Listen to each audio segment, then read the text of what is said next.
sobre algumas questões do nosso ambiente que dificultam, que podem atrapalhar o comportamento de sono das crianças, tá bom? Então, primeiro deles, e eu sei que este é um dos mais comuns, é em relação ao uso de equipamentos de tecnologia próximo ao horário de dormir, naquela 1 hora que a gente conversou. O que acontece? É muito comum hoje que as crianças e os adultos também, né, a gente sabe, fiquem no celular, fiquem no tablet, computador, às vezes na televisão, assistindo seriado, até mais ou menos a hora de dormir. Só que a luz que vem desses aparelhos, ela confunde o nosso organismo.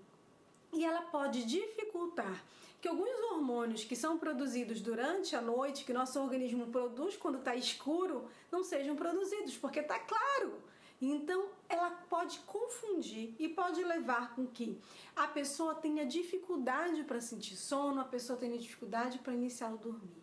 Então, o ideal é que nessa 1 horinha que a gente falou, que é a horinha da nossa rotina de sono, que a gente está estabelecendo com a criança, as atividades que ela vai fazer não sejam atividades relacionadas com a tecnologia, com o iPad, com o celular.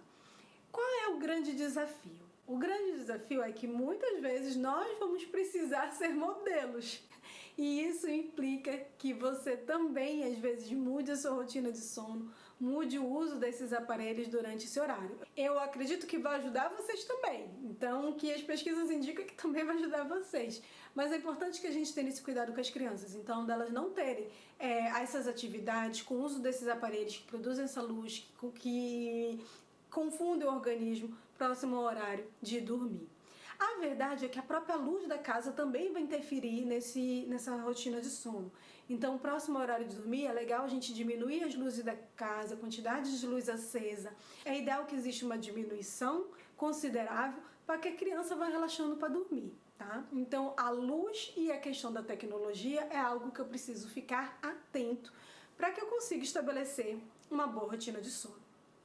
Outros elementos que vão interferir é em relação a barulho, né? Então, ambientes que são muito barulhentos, ambientes que têm muito ruído, podem também dificultar o sono. Então, se eu conseguir que o ambiente, o quarto da criança, não tenha tanto barulhos, melhor.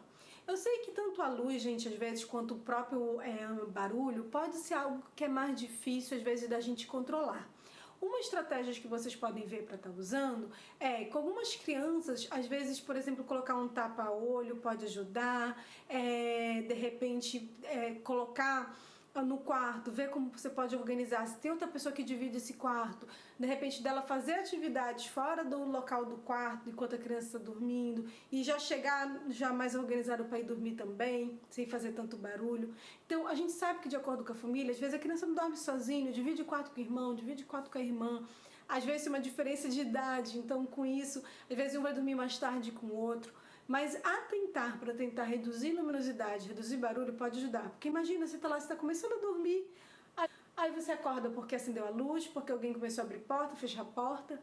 Então isso vai dificultando a rotina do sono. Então ter conversas sobre isso e organizar isso dentro da família é algo que é importante para não estar despertando a criança quando ela já está começando a dormir.